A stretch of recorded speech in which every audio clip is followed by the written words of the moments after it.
Welcome to the Tech Egg. Don't get scrambled. Enjoy the video.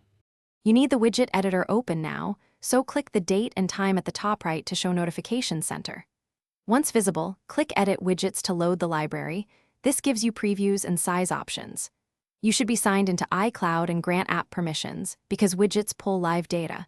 Without permissions, they show placeholders. Now pick an app, inspect its small, medium, large sizes, choose the size that fits your layout, and click Add. Once added, drag the widget from the left preview into your chosen spot on the Today view or desktop. Placement determines persistence and focus. Make sure to pick the size that matches how much information you need. Small is tidy, large gives interaction. Then configure each widget by clicking its menu or the gear icon. Select accounts, set refresh intervals, and choose data sources.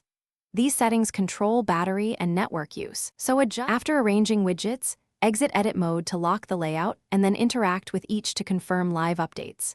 If a widget shows blank or stale content, re-enter edit widgets and verify app permissions and account assignments because denied access is the most common cause. If problems continue, restart Notification Center or sign out and back into your account to clear the widget cache. This forces a fresh data fetch. Finally, keep widgets minimal to save CPU and battery. Remove extras you do not use.